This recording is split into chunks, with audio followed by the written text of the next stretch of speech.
Calling all queerdos. That's right, it's your headquarters. Welcome to the QueerCentric with your host, Queerly Jonny. Welcome. It is another amazing day. Well, maybe a little hazy day is maybe how it is up here. In our neck of the woods in the Pacific Northwest, if we're not burning down, it must be because we're so hot on the QueerCentric. So we are happy to have you here. It's going to be another great show. We have an amazing guest. Before we get to our topic of the day, I do want to remind everybody we had to postpone it once. We are finally having the author of Boycelet coming on Zachary Zane. So this show comes out in September. So that still gives you time to go get your summer reading list. And the book is very, very worth it. Very graphic. This is not for your mother. Or maybe it is. Maybe you got, a mom like that. But so look forward to that show coming up. And also, I'm just going to I'm not going to tell you what it is yet, but have you ever seen a confetti cannon? We're size queens here. A confetti cannon this large.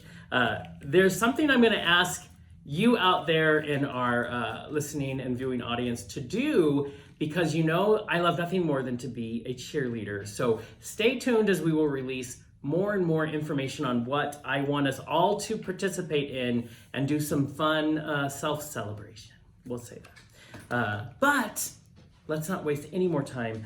I am very excited to have this gentleman on. First of all, I'm going to have you give kind of as much as you want to say about yourself, as little as you want to say about yourself, whatever. But I will, obviously, we are two gentlemen, two bears, who are in kind of different aspects of the media world. And I've listened to you forever. And so I want to welcome, first of all, to all of you, Ian Kelly to the program. So hey, Ian. Thank you so much. You're welcome. Tell us what you want us to know about you. A pretty open book. It's, it's all out there for anybody to see. But I host a radio show here in Spokane, work in radio. I've been doing that for a long time, like so many years that it seems fake. I don't know how that's possible. Everything's a deep fake anymore. Exactly. So. Yeah. And it's weird to work in the same place in radio for that number of years. Yeah. Most of the time people are bouncing around different cities. Stations flip, like who knows what's going to happen. Right. So it's, I'm really lucky to have been in the same place for a long time. Yeah. So yeah, that's, So, and is that by choice? First of all, before we get into the gist of it, is it by choice that you stay? Because like you said, we've seen the gamut. Now, there are a couple of personalities in town that have stuck around. Sure. Most of them are in our building, which is, it just says something about, where we work. And yet my parents live here, so that's, a big thing. And it's funny, like I have a friend that we joke with, like when you're, in your 20s, you're like, oh, I'm going to get out of here. Yeah. And then suddenly you start getting your jobs and careers in line, and you're like, oh my God, like I can afford a house here. Yeah, exactly. Well, you could back then. Yes, yes, exactly. So then, you just kind of say, look, family's here. It's affordable to live. Yeah. I'm in a good place to, buy a house when I did. Right. Again, that was, 10, 12 years ago now. By choice, this is home for now, that might change someday, but. Right, but it's still going well. And so I always wondered if it was, because I come from the indie guerrilla market, it's a different world. I always wondered if it was, can they just trade you like you're on a sports team? And the next thing you know, you're in a new city with a different station? Right.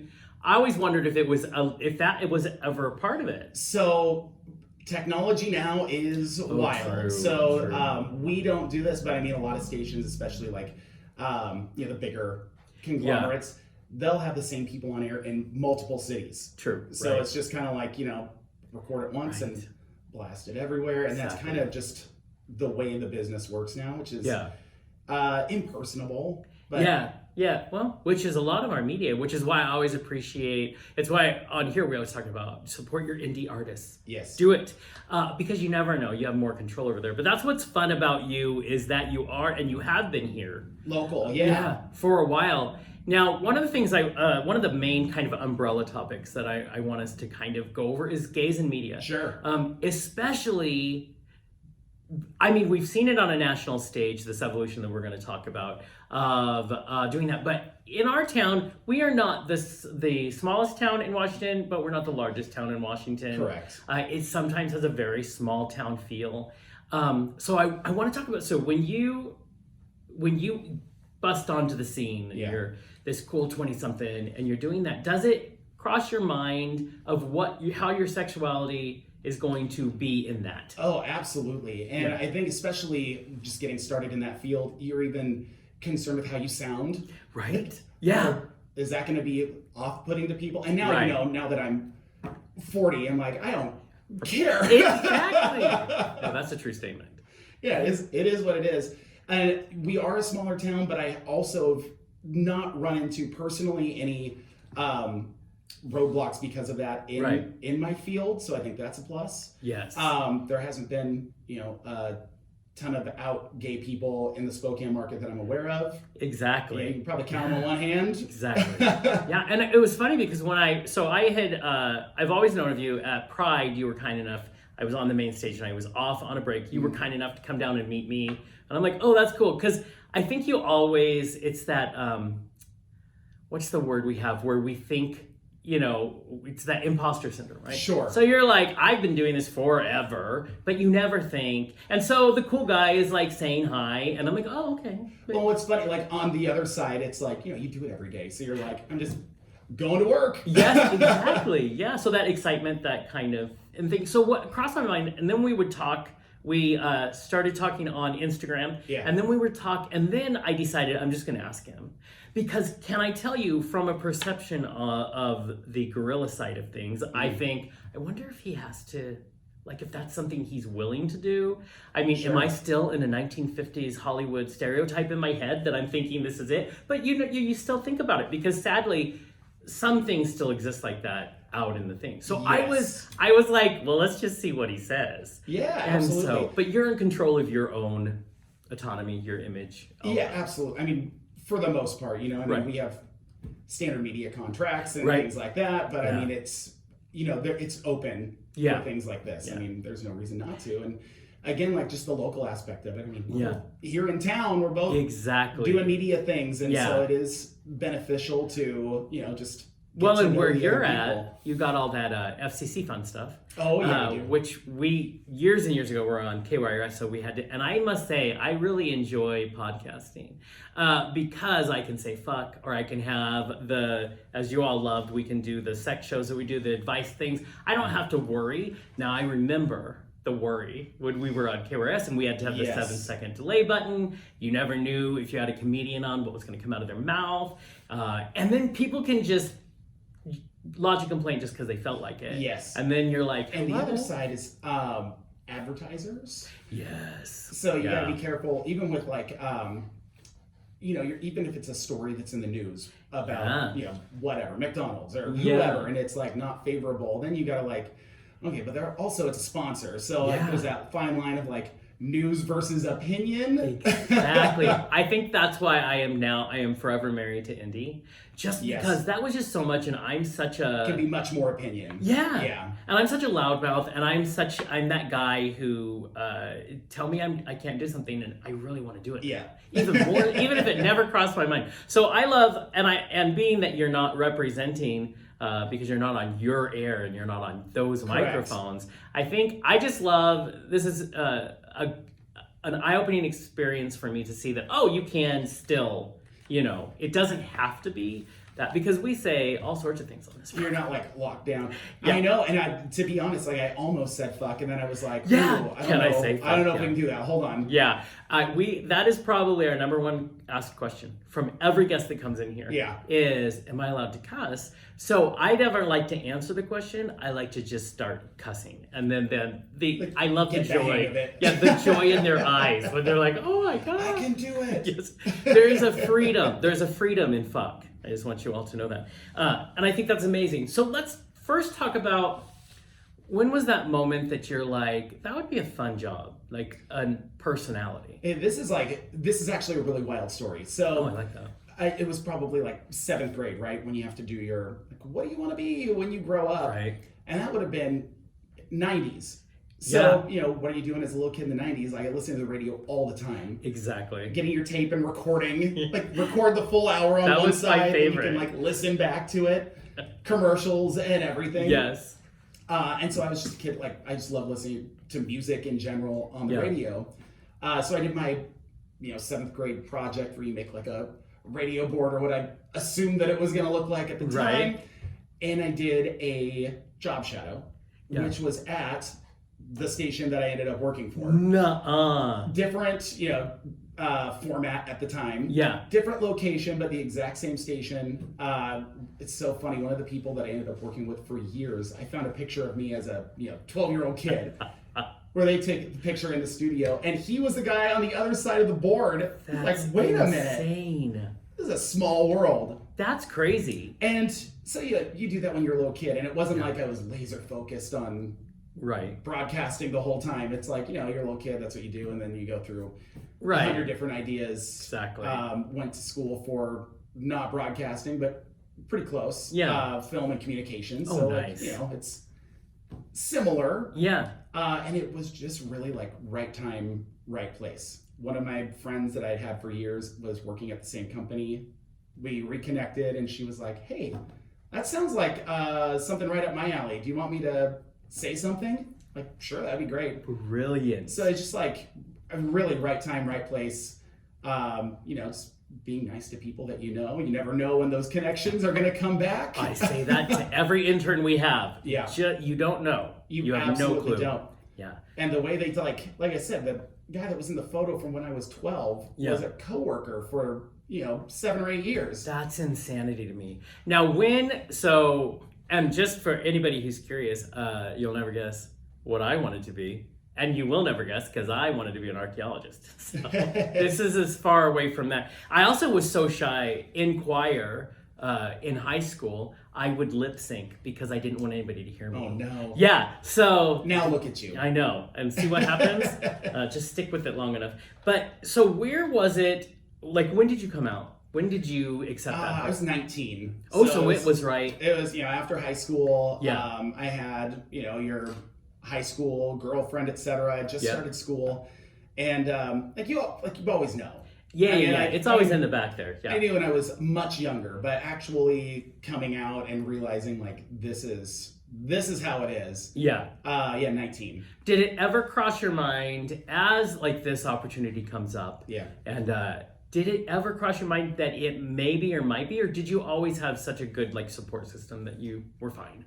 It was early 2000s, so things were weird. Yeah. So yes, support system. My family was great. There's a learning curve there and figuring things out, but they were all great. And then you have your friends where it's hit and miss. Yeah. Especially then when it's less accepting. Yeah. So then you have certain friends that you were close to that all of a sudden they're just nope, I'm out. Yeah. And that is really hard to deal with when you're 19 and you're exactly your friends are everything when you're 19. Yep. And then when you have some of your closest friends that are just one of them literally, I told him in an email. Yeah. Which is hilarious to think about.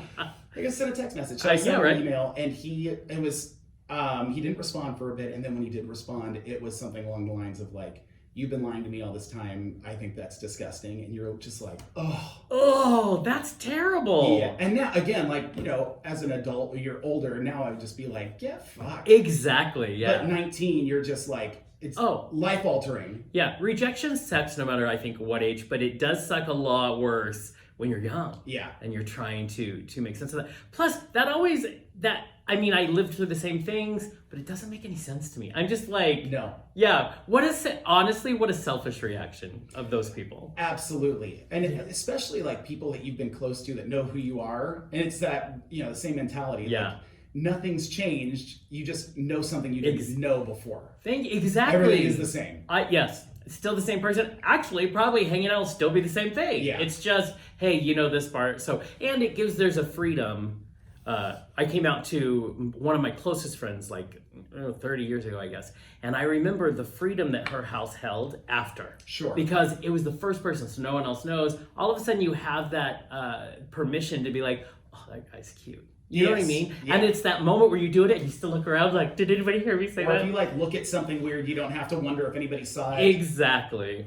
So that's fascinating. And like I said, we're in Spokane. We're proud to be in Spokane. We like to support Spokane, but we also like to be honest. Spokane. Spokane it has a conservative edge. A little bit, yeah. And as you get deeper in the valley, closer to Idaho, it gets a little worse. Tapers off a little bit, yeah. Yes. And so now that you're there, I mean, we were talking about evolution of media. You were right in that sweet spot in the 90s up to the aughts. Yeah. Where that's when things started happening culturally from media. You had Will and Grace. I think Will and Grace came out in 98. Yeah. We had... you had Andy Cohen, you have Ellen, which the puppy episode was 97. 97? That's crazy. I thought it was like, 1975. I mean, it feels like it was that far away.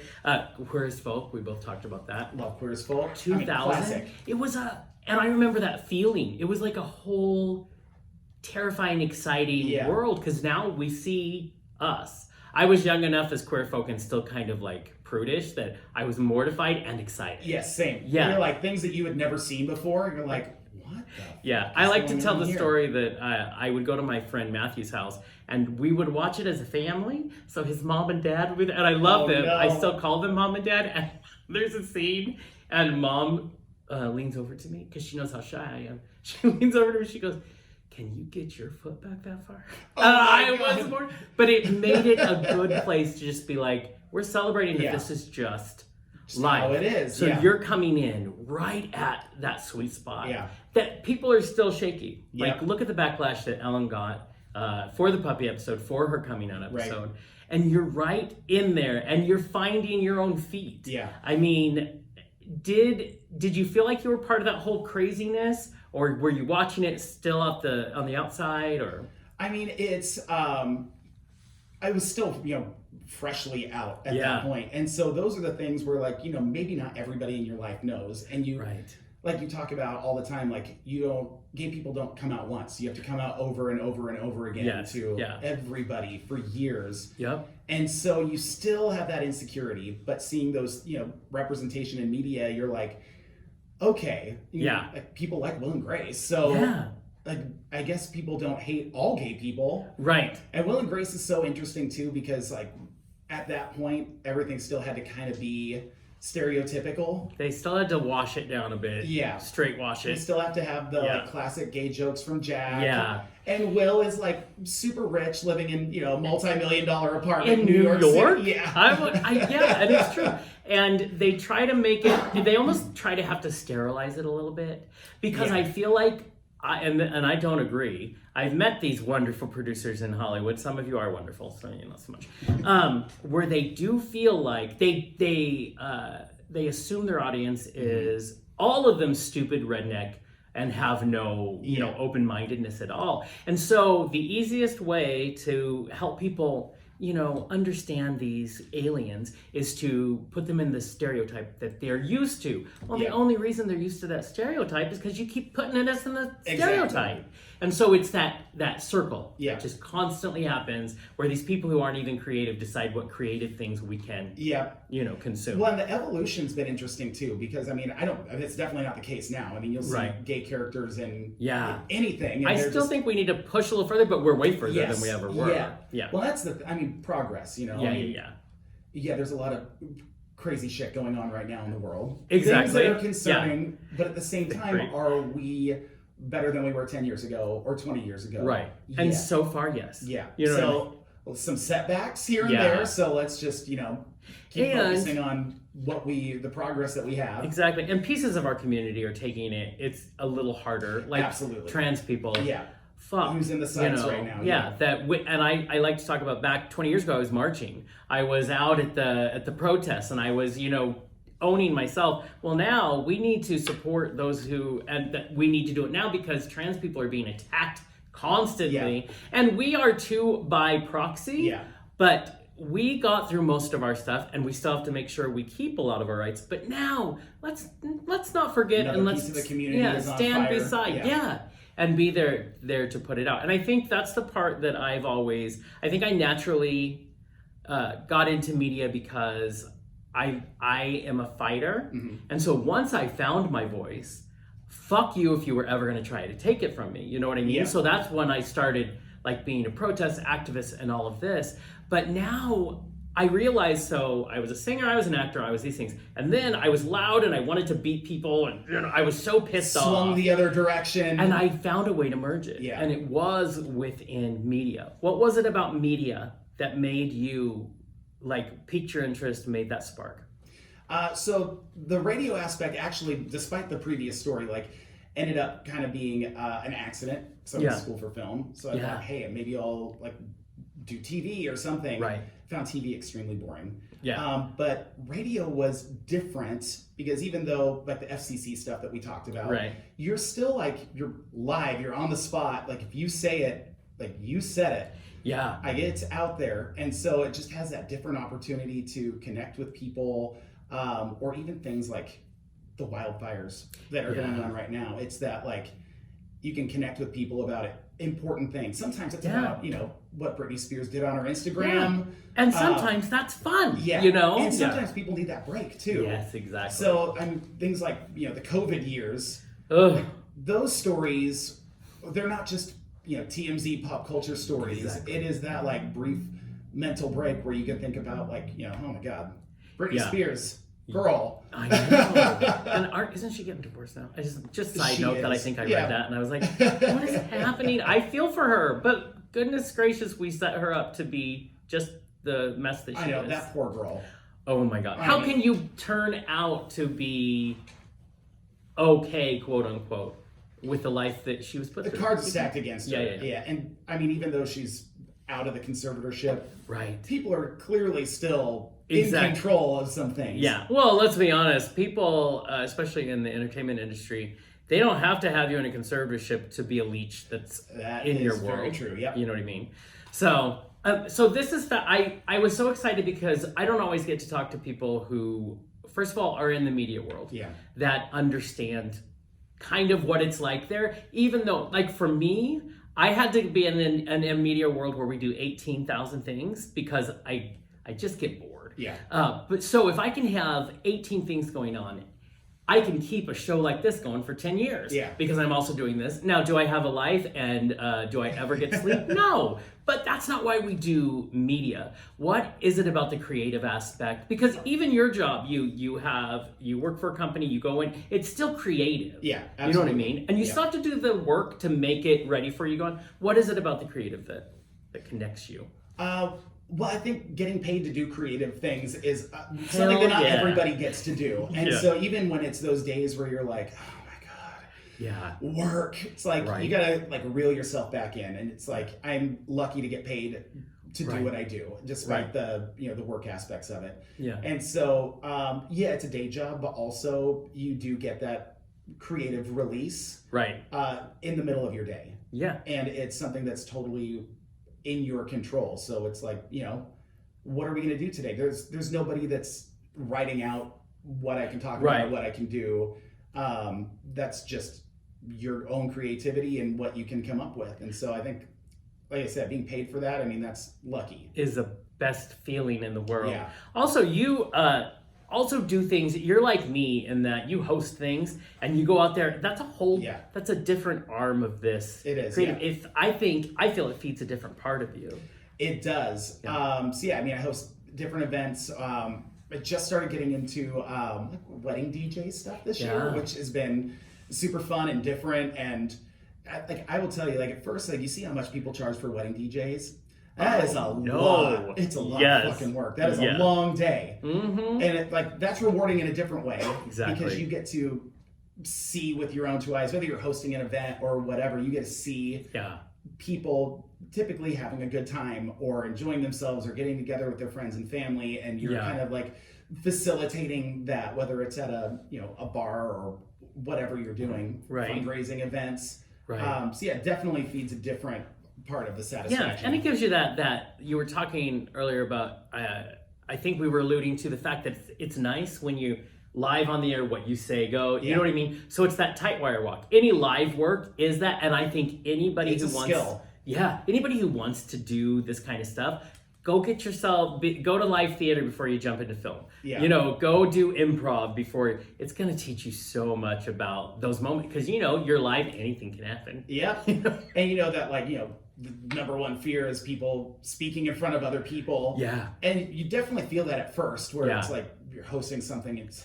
oh my God, what am I going to say? What am I going to say? But once you get over that hump, it's just like, I'm going to say what I'm going to say. And exactly. If it's wrong, it's not going to matter that much. Exactly. It's going to be in one ear, out the other ear. Well, doing the wedding stuff, I always think of, because I was a wedding singer before that, nothing to do with DJ, but those bosses are some of the toughest bosses ever. I got out of it because I couldn't deal with one more bride. Yes, and saying they need this song, you want to sing it here, and you want to be like, have you read the lyrics? I know you think it's pretty, but do you know what the song's about? I had a Groomzilla recently, and he for sure won't be listening to the podcast. We're fine. They have opinions. And it's, because, you know, it's ideally you're only going to have that day once. So, I mean, I get it. You want it to go right.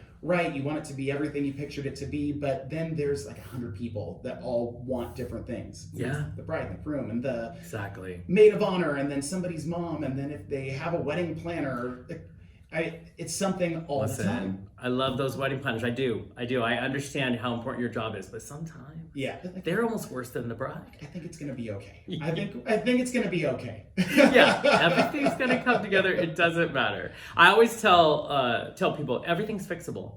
That's the first thing you need to go into live stuff knowing that anything can happen. You can recover from anything.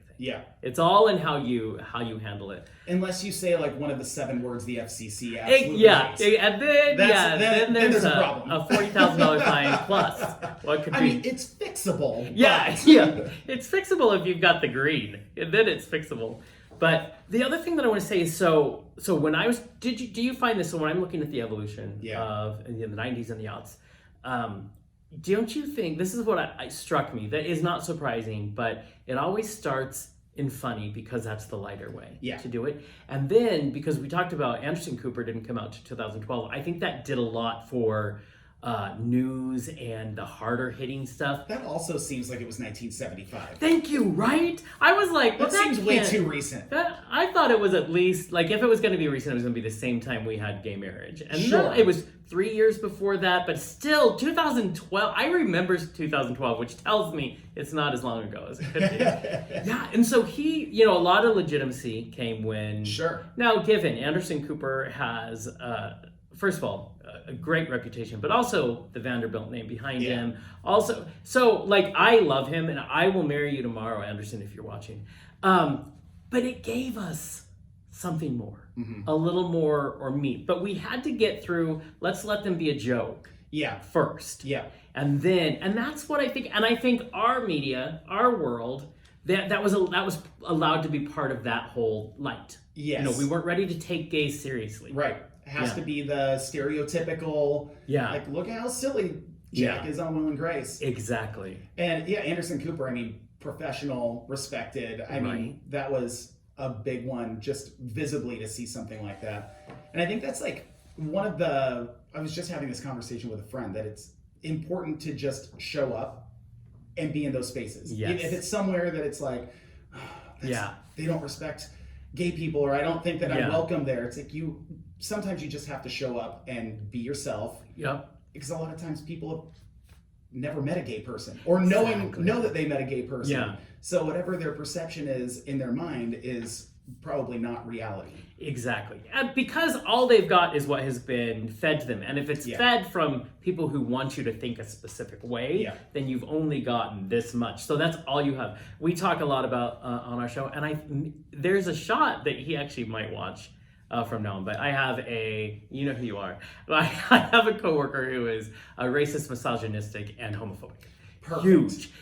And loves for me to know these things. But what happened was I just show up. Listen, you can think what you want. Yeah. I can hear these things, and I'm just who I am. And I learned a long time ago, I'm a lot and I can't change that, and I'm okay with it. Yeah. So either you're on the train or you're not. Yeah. There you go. What do we learn in performance? 90% of people are going to love you. 10% are not, and there's nothing you can do to change 10%. Yeah. So I don't bother worrying about the 10%. Yeah, you can't. Yeah. And I think, like you said, the 90%, even people might have like perceptions, but once they learn a little bit more, they're willing to change. Exactly. They're willing to like understand. And yeah, there's always going to be that group of people that just won't. Always. But what happens is if you consider, like you said, you continually show up. Yeah. What happens is now this person is like, this is my favorite thing. I get this all the time from him. Well, you know, we're on opposite sides of things. I don't agree with you, but I really enjoy talking about movies with you. Well, great. Then let's talk about movies. movies. And so he can't. He has a hard time kind of making that. And I actually, I have problematic issues sometimes, but good guy when we're not talking about anything else. But now he finds himself confused most of the time. Sure. And I'm like... Because what he wants to believe doesn't match the interaction. Yeah. Because this is just who I am. So that's how we got gay marriage, was they changed the way they were going after it. Yeah. And they changed the hearts and minds. And they started telling stories of real people who wanted this and what they look like. And I think now we've evolved to the next step. Yeah. I think we've evolved now to... Because that was also a safer version. Now, given it was more, because we were telling them that we're real and we have these values. But I think what we forget in our society is people have all sorts of values, and all of them are, there's so many that are valid and relevant. Mm-hmm. So now I feel like we're pushing an envelope to, and this is why I think people are getting scared, being open about sex, being open about desire, being open about just what we all know in our heads, but we don't, it doesn't fit Leave It to Beaver. It doesn't fit... Father knows best. The sex thing is so interesting too, because there's like this societal expectation that it's like, you don't talk about it, don't think about it. Yeah. If you do, you're a pervert. Exactly. Yeah, every single movie, TV show, pop song, it's all about sex. Exactly. But then they're telling you, don't think about it, because or else the money people wrong. know that they're gonna put it down here. And listen, if nobody looks at it directly, then we can get away with it. And I'm like, who cares? Well, and close to 100% of people are having sex at some point. I know, and I Almost all. I hope you are. And if you're not, let's find joy for you. You know what I mean? And that's the stigma. Go read this book is what I'm saying. But I feel like that's the new. Now we're taking, you're willing to now take this much of who we are. Now we're going to go here. Because in the end, what the goal, I think, in our world, and that media plays a 100% strong role in, is to fully get to the place where it doesn't fucking matter anymore. Yeah. You know what I mean? Where we don't have time for labels. I find Zachary Zane's book interesting because he's a bisexual. And he talks about, and in our community, it's been a long time coming that bisexuals have been given respect. Yeah. And because how many... The idea was like, you just haven't come out. Exactly. And when I was a young gay, that was a thing. Like, it's a stepping stone. He'll get here. Yeah. Well, you don't realize what an asshole you are until you're older and you're like, I got you. And he talks about his struggle of coming out and as first of all being a straight guy and then going, why the fuck do I think guys are hot? Yeah. And then dealing with this bisexuality and then how that was perceived from people. So I find it's almost like our new sexual revolution. It's like the 1970s on that aspect. Yeah.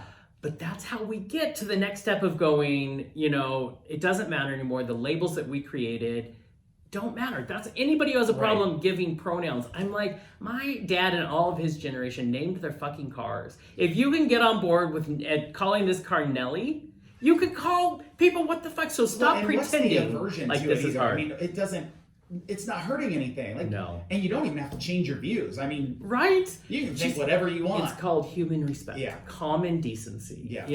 The fact that me and my coworker can get along is because we know how to exist. Yeah. In a world that maybe we don't. And you both know you're not going to change each other's minds on certain things. So why waste your time arguing about it? Like, okay, you can have your idiotic beliefs if you want, and we'll talk about it. Exactly. Well, I grew up in a very, my dad was a Baptist minister. It was a very strict religious household. Mm-hmm. So it took a long time for me to, I think, come to myself. Even when I came out, then I was the good gay boy. then you're just discovering. So it took me, my curve was a lot longer. Yeah. Like it took me a lot of years, and now actually doing media, starting good 12, 13 years ago in radio is what changed it all. Then I had to open my mind because my whole job was to talk to people who had a different experience than I did. Yeah. And because I got a lot of flack in the beginning because I was a white cis gay man. Yeah. Well, what the fuck? So we would get horrible letters. And I finally had this whole show and I said, all I can do is start from my privilege and then step beyond it. Yeah. That's all any of us can do. Yeah. So I'm trying to learn different ways. Well, it was because of that. Then we have a sex therapist who's been with us for a decade. Amazing. And then you realize we get caught up in too much shit. It doesn't matter. Always. Yeah. None of it matters. The only things that have meaning are things that we ascribe meaning to. This whole idea of what the gender binary is were rules we made up. Yeah. So we have these pieces, and now that I guess sometimes I forget that I operate in this world, because then you'll go and you'll be helping some people, you'll be talking over here, and you forget, oh, they haven't had the same experience I have. They are not as ready for where I am as they are. But I think this is why we're moving forward. This is why I think gays in media have to start talking like this. Yeah. Well, and I think that it's like even just like the gender binary thing, people that are not willing to accept that were willing to accept tomboys or femboys or whatever. It's like, oh yeah, he's a little feminine. Yeah. But now that there's something that's being that's being tied to something, like, well, they're not just a tomboy. Right. Yeah, there's now more there's a to problem it. with it. But you were willing to accept the previous version, which makes no sense to me either. Yeah. It's such a 1950s mentality to me that, and also I feel like it's a bill of goods that some people way up here in culture decided for us. Yeah. Just look at any of the 1950s TV shows.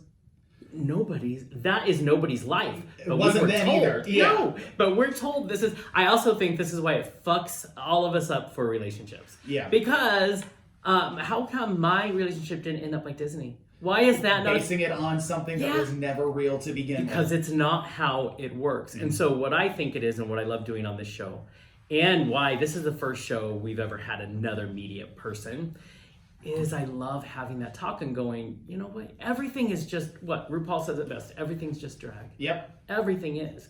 So we need to start. Now, it doesn't mean I expect every person I run into to be as open-minded as I am about sex, about any of that. Sure. But that's not what humanity is. Humanity is going, oh, you see things different than I do. Understanding. Yeah. It doesn't mean you're bad. It doesn't mean, because we have a comfort level in humanity. When you're over here on your path and I'm over here, I automatically want to just come over. It'll be fine. Just come next to mine and I'm going to feel better. Well, just like having that understanding. I mean, even if it's somebody that you don't agree with, like, okay, I can understand. Right. You have a different view, different life experience, and not expect that you're some hateful person because you don't see things the way that I do. Right. As long as there's like that mutual respect. Yeah, exactly. Have those conversations. I or avoid the conversations. Also a valid thing to do. Exactly. And know where you want to put your energy. Yeah. You know what I mean? I don't want to waste my energy on certain things like that. I will say this is a contradiction, but people who, that argument of we agree to disagree, I do have a strong line in the sand where I'm like, fuck you, I'm a human being. This is not something you get to just say you disagree with my existence. Yeah. So that I do not give you. Disagreeing with basic rights is not acceptable. Disagreeing that you are a human that deserves, because I believe the bad part is when we think that someone should have less rights than us. Yes. And I don't understand why that doesn't calculate to these people. Everybody should just try to be the same rights. Well, it's like back to the marriage equality conversation. That was like the sticking point when they were trying to not pass it, and it was like, well, they're going to force all of us into like, we're going to have gay marriages at our church. It's like, I know, and then I don't think that's going to happen. What if he loves his dog? I'm like, oh my God, what is happening? But they have to scare you. Yes, and I think that after gay marriage was legal, a lot of those people saw like, oh yeah, my life hasn't changed at all. Nothing. Yeah. And what is that? You didn't have to get married to some dude if you didn't want to. Yeah. I wasn't telling you had to do that. And I don't think the gay people are going to be demanding to get married at a church that doesn't want them there. I don't think that's a thing. Yes. How many times have I said to these protesters at all these different kinds of events, and I said, I don't come to your church and sit in your pews and heckle your pastor. Yes. So get out of my party. I don't need you fucking here. They're going to find the, like, one example of it. Oh, yeah, exactly. Like, we found that it happened once, and so now it's a problem. Right. I heard a rumor once that, it's like fucking, if the tables were turned and it was the same way for those people to, for these kinds of stories, then they would be like, oh, well, how dare you? Yeah, it's the same. It's the same. Kurt, I can tell right now you're gonna have to give me signals on the site because I think we could talk for 8 hours. Just so you know. Just so you know. Extended podcast. Yes. Well, what I love. Well, you're in trouble now because you've been on the podcast, and so I always end up. My favorite people I always bring back. Always bring back. But I know I'll be here. I know. Well, it's fun. So what I've discovered in our camaraderie, which has been a really nice. Sometimes it'll be the morning and.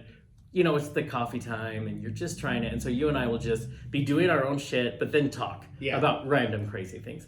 So I've enjoyed discovering you're a real human, which is really neat. So there's things we're going to be doing in the future, but this is what I want people to see. People are human, all of them. Mm-hmm. Like, maybe we'll have George Clooney on someday. We'll talk about how human he is. But all of us, personalities are what we give them. Yeah. So I love that. So you and I both, do you ascribe to the bear community? I do not. Really? That's fascinating to me. Yes. Mostly because it's such a camaraderie and you've got that muscle bear kind of thing going on. Yeah. I mean, given when I think when people are dating or they're in relationships, then of course I'll probably still be part of my community at some point. But it has less of the but I will say this because we're writing a book about this right now, but the bear community saved my life. Yeah, and so it's very camaraderie. So that's why I was telling Ian when he came in that Kurt had seen you through the window, and I was busy doing something, getting prepared, and he goes, "I think he's here. Is he a bear?" And I was like, "Yes, he is," and we were right. That's fascinating. The height and the beard. That's exactly what the tattoos. Yeah, everything. Well, I have another podcast, Bears of a Certain Age. Watch it if you haven't seen it yet. So I know Scott's going to ask me, my co-host on that one, going to ask me about that. But you are in a different world. So do you ascribe to a tribe?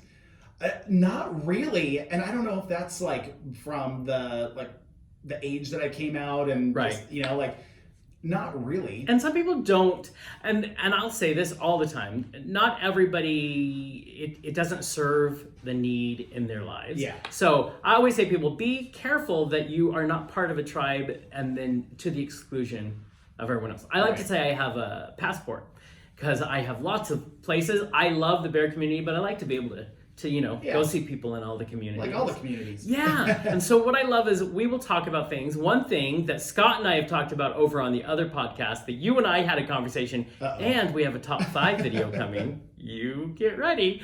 Is I want to kind of unwind with some fun stuff. Yeah.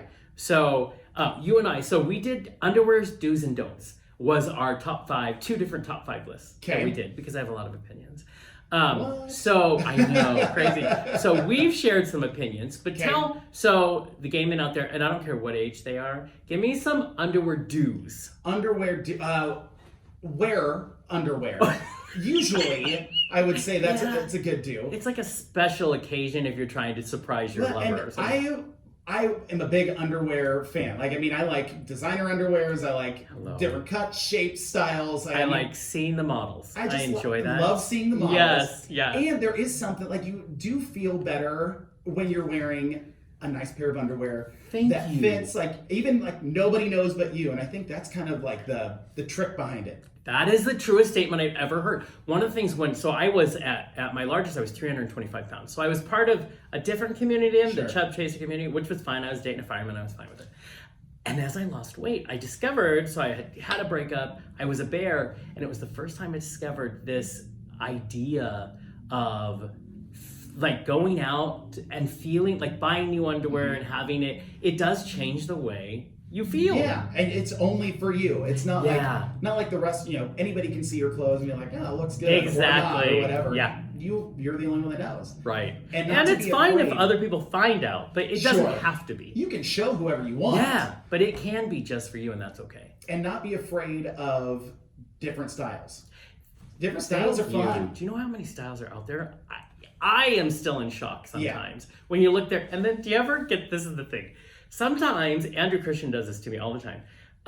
There are styles that I'm like, why is that a thing? Where I'm just like... Andrew Christian is the king of that. You're like, why are there straps there? Exactly. What I'm is like, that first doing? of all, does it come with an instruction manual? I don't know even how to put this on. Yeah. We've talked to Andrew Christian in the past. Sweet, sweet guy. You know, he moved to LA with, I think he had $300 in his pocket and nothing else. And he created this empire. He's done all right for himself. Yeah. But I'm like, maybe take a step back sometimes. I mean, it's like the pockets and the flaps and like the straps that don't make any sense. Have we heard of editing? That is the number one rule of fashion. And some of those, you're like, that is not going to stay on. No. Which I know sometimes is the point. It is the exact point. And sometimes I think they're created just for those sexy go boys who are on. Absolutely. And I'm like, you go, but this is a costume. It's never going to look the same. Exactly. It's never going to look like that. This is a one wear.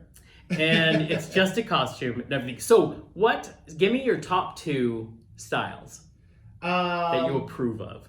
Top 2 styles, briefs and jockstraps. Thank you. Yeah, top 2. I agree. Easily. I agree. Now, if you are going comfort, I can forgive boxer brief if it's tighter fitting. Sure. Yeah, but I agree, briefs and jockstraps. And this is what I say to my straight brethren out there, and I say this to them all the time. You cannot use being a straight guy as an excuse to wear the loose boxers where everything just kind of, it is lazy. It doesn't look good. It doesn't, not even your girlfriend who's going to tell you look fine. It doesn't look good. No. And there's like a time and a place. I mean, if you're just like lounging around the house or whatever. Working out, boxer briefs, I would say, are probably preferable. You do need the support. Yeah. And what gay man wears jocks for the support they were created for? Nobody. None. Zero. It's not that. I had forgotten that they did have that function, and then I went to a baseball game, and I'm like, that's right. I just got a targeted ad. I got it like all day long on, I don't know, Thursday or Friday last week for an active thong. An active thong? Like you're gonna put that on and go hit the gym? Yeah, like, first of all, squat day. I was just gonna say, there is no way I'm doing squats with a thong on. It's gonna feel like a seatbelt. You're like, doctor, I have a rash in a very intimate space. So I completely agree with those. I would say jocks are my favorite thing. I had a guy I dated who liked to tell me that, why do gay men, if they just feel like jocks are like lingerie for gay men? I'm like, fuck you, they kind of are. Kind of, yeah. Yeah. So there ain't nothing wrong with that. Nothing makes you feel better than a really well-fitted jock. And if you're wearing like, especially sweat short season, it just looks better. That makes me, I love a good. It just looks better. Yeah, give me some gray sweats. I could just see that all the time. Go to River, if you're in Spokane, go to Riverfront Park and just sit back. I live by the Centennial Trail. It's a beautiful place. Show to all be. day. Oh, it's my favorite place to be. Okay, now let's go to the other list, which is underwear don'ts. Absolutely nothing. Underwear don'ts. God, it's gonna be harder. Oh my God! Because don't buy the multi-packs. Don't get the Target multi-pack. Yeah, don't get the Hanes. No, Fruit of the Loom. It's not cute. No, thank you. It is your father's underwear. And do you want to wear your dad's underwear? That's high-rise Fruit of the Looms. No, you don't need those. There are plus they're not expensive. I know people think, well, I can get, I can get more if I do that. Listen, I'm just telling you, care. Give a little care in your style. Like, I don't care what it is, just have an opinion, have a viewpoint. That's what style's all about. You spend the same amount of money and just get one or two nice pairs. Yeah, and you know what? You can go to Amazon and you can... Absolutely. And there you go. Yeah, the multi-packs, no, they are all for 1950s dad. Yes. Yeah.